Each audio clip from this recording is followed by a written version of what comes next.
Hi, everyone, I'm Diana. I said, collapsing onto Sarah's office couch like the weight of the world had dropped onto my shoulders. Girl, you won't believe what happened at the family dinner last night. Sarah, ever the composed legal consultant who's heard it all, raised an eyebrow. Drama alert. Spill it, honey. What did the princess do this time? I groaned, the memory of last night's chaos still fresh. Rebecca, I said, the name dripping with disdain. My brother Mark's new wife was a walking storm in designer heels. She had the audacity to ask about Mom's jewelry collection. You know, the one Mom and I spent over 20 years building together. Sarah's face softened. Diana. I know, I said, my voice cracking just a little. It's only been 2 years since we lost Mom, but it still feels like yesterday. That collection, every single piece, has a story. Birthdays, anniversaries, those mother-daughter shopping trips Mom and I used to love. Sarah nodded, letting me have my moment before she prompted, let me guess. Rebecca zeroed in on something. I sighed, rubbing the wedding ring I never take off. Mom's sapphire pendant, the one she wore to my college graduation. Rebecca couldn't stop staring at it during dinner. You better keep those pieces locked up tight, Sarah warned, her lawyerly tone sharp. I'm already ahead of you. Aunt Linda called me this morning, practically in a panic. Diana, don't let that girl anywhere near your mother's things, she said. Something's not right about her. Sarah folded her arms. Your aunt's got good instincts. Has Rebecca always been this? Curious. Oh, please. The first time Mark brought her around, within 10 minutes she was asking about family heirlooms and vintage pieces. Her words, not mine. Before Sarah could respond, my phone buzzed. Another text from Mark. I held up the screen for her to see. Rebecca really loved meeting everyone. She was wondering if she could see Mom's jewelry collection sometime for inspiration. Inspiration? Sarah echoed, incredulous. This has been nonstop since their wedding 3 months ago. Mom's barely gone, and my voice faltered. Sarah cut me off, her tone firm. Listen, Diana. Don't let anyone pressure you about those pieces. They're your connection to your mom. I know, but Mark's not himself anymore. He used to be my protective big brother, but now, it's like she's got him under some kind of spell. Last week, she even told Aunt Linda that some of Mom's jewelry would have been perfect for her wedding dress. Sarah leaned forward, deadly serious now. Your mom left those pieces to you, Diana. I've got the documentation to prove it. I nodded, fiddling with Mom's ring. Sometimes I sit in her old room, looking at her jewelry box, remembering how she'd get ready for date nights with Dad. She'd let me try on her pearls and tell me the story behind every piece. Those moments. Sarah reached out, giving my hand a squeeze. That's exactly why you need to protect them. Trust me, Diana. I've seen Rebecca's type before. In my line of work, we call them collectors of other people's treasures. I didn't realize then just how right Sarah was, or how much worse things were about to get. It all came to a head 2 weeks later. I just need to borrow it for one night, Diana, Rebecca purred, her eyes locked on Mom's diamond necklace. It's our 1-month wedding anniversary dinner. I hesitated, the words caught in my throat. Mark stood behind her, his expression a mix of pleading and impatience. Come on, sis, he urged. Mom would have wanted the family to enjoy these pieces, right? Against my better judgment, I relented. That was my first mistake. 2 weeks after that, Rebecca was back. The emerald earrings would be perfect for the charity gala, she cooed. Then it was the ruby bracelet for a work event. Each time, Mark pushed harder, making me feel like the unreasonable one. You've changed since we got married, Mark snapped at me one day. You've become so possessive. I bit my tongue, trying to keep the peace. But everything exploded at Aunt Linda's birthday gathering. When Rebecca walked in, my jaw dropped. She was wearing Mom's diamond necklace, the same one she'd borrowed weeks ago. But that wasn't even the worst part of this gorgeous piece. Rebecca gushed to our cousins, her fingers brushing the diamond necklace around her neck. It's been in Mark's family for generations. His grandmother wore it at her wedding. I nearly choked on my drink. Excuse me? I said, my voice sharper than I intended. That necklace was a gift from Dad to Mom for their 20th anniversary. I was there when he gave it to her. Rebecca's smile didn't falter, but her eyes narrowed. Diana, honey, are you feeling okay? You've seemed confused lately. She turned to Mark with a mock concerned expression. Didn't you tell me your grandmother left these pieces specifically for the eldest son's wife? Mark shuffled uncomfortably. Well, technically nothing. I exploded, unable to hold it in any longer. Those are Mom's pieces, she left them to me. The room fell silent.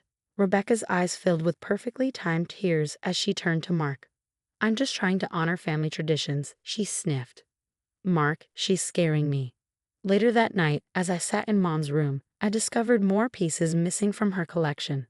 The pearl earrings, the sapphire ring. Gone. My heart raced as I called Mark in a panic. His response floored me. Maybe you should see someone, Diana. First, the scene at Aunt Linda's, and now these accusations. Rebecca's worried about you. We all are. Worried about me? Your wife is stealing Mom's jewelry? Mark's tone hardened. See, this is exactly what I'm talking about. Rebecca would never steal. Maybe you're just having trouble letting go. I hung up, my hands shaking, and immediately called Sarah. They're gaslighting me, I cried. My own brother is making me feel like I'm losing my mind. Document everything, Sarah said firmly. Take photos of what's left. We might need them. The final straw came when I learned Rebecca was spreading rumors. Poor Diana, she'd say, shaking her head in fake sympathy. She's been so unstable since her mom's death. She's making up these wild stories about the jewelry. Mark's really worried about her mental health. That night, sitting alone in my room, I looked at the half-empty jewelry box. Tears stung my eyes as I touched the few pieces I had left. I won't let them take you from me, Mom, I whispered. I promise. Then Tom texted me. We need to talk about Rebecca. This isn't the first time she's done something like this. My hands trembled as I typed back. What do you mean? Meet me tomorrow. There's something you need to know about your brother's wife. You're not going to believe this. The next day, at the coffee shop, Tom slid his phone across the table. That's Rebecca, he said, his voice low, except back then she went by Rachel Bennett. I stared at the screen, my heart pounding as I scrolled through the old news articles. 3 ex-boyfriends, missing family heirlooms, manipulated bank accounts, mysterious online sales. She's got a thing for grieving families, Tom explained. She gets close to someone who's lost a parent, works her way into the family, and then, he shrugged grimly. Mark's not her first target, just her first successful marriage. How did you find this? Remember Steve from cybersecurity? He did some digging. Your sister-in-law has quite the digital footprint. Check the next link. My stomach dropped. There, on an exclusive auction site, was Mom's sapphire ring. The description read, Vintage European cut, family heirloom. Serious collectors only. That's not even the worst part, Tom continued. She's drowning in debt. Maxed out credit cards, a shopping addiction. She's been using Mark's accounts to cover it up. I called Sarah immediately. Within an hour, she had Rebecca's financials. 5 aliases in 3 states, Sarah confirmed. And get this, there's an outstanding warrant for her arrest in Colorado, under the name Rachel. That night, I found more listings online. Mom's emerald earrings, the pearl necklace, all being sold under different accounts with elaborate fictional descriptions. I've got her banking records, Sarah said over the phone. She's been laundering money through these sales for years. This goes way deeper than we thought. Tom texted again later. Mark's starting to ask questions. Rebecca came home with a new Gucci bag she can't explain. Let him start pulling that thread himself. The family dinner was already planned for the next week. Perfect, I said, touching Mom's wedding ring, the one piece Rebecca hadn't managed to steal. Time to end this, Mom's way. Everyone's in position, Sarah texted as I set the table.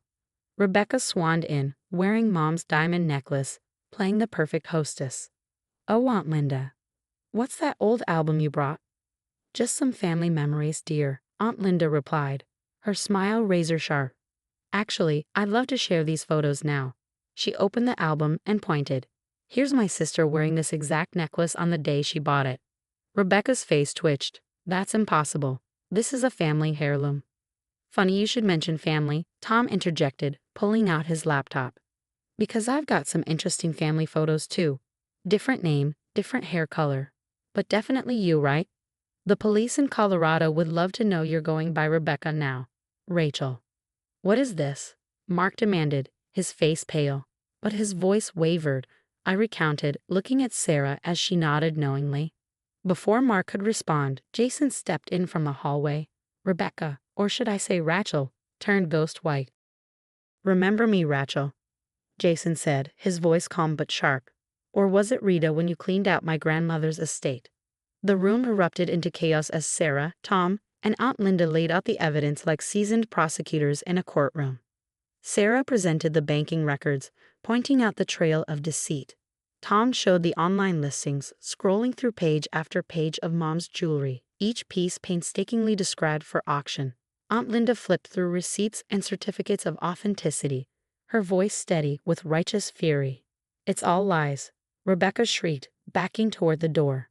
But Mark wasn't listening to her anymore. He was staring at his phone, scrolling through their joint account with a devastated expression. "Our savings," his voice broke. "Gone."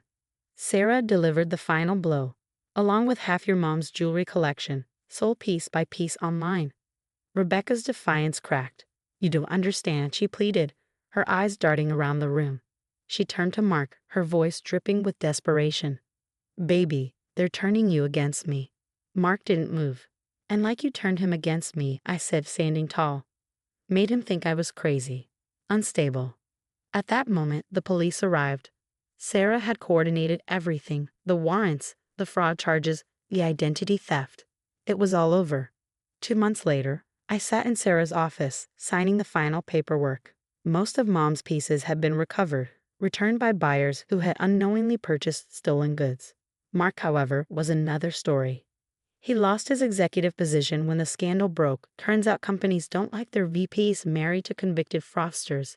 He called me multiple times, left messages asking for forgiveness, claiming he'd been manipulated. I declined every call. As I touched Mom's ring, the one piece Rebecca never got her hands on, I whispered to myself, "Some betrayals you don't come back from." The headlines were a brief flurry of justice. Serial scammer sentence. Multiple victims speak out against grieving family con artist. Rebecca, or Rachel, or Rita, or whatever her real name was, got 8 years behind bars. More victims came forward, exposing just how deep her schemes ran. Last I heard, Mark was living in a cramped studio apartment, his career and reputation in tatters. He'd chosen her lies over his own family and nearly cost me my mother's legacy. So now I ask you, what would you do if your sibling chose a toxic spouse over you? Could you forgive them after they helped steal precious memories of a deceased parent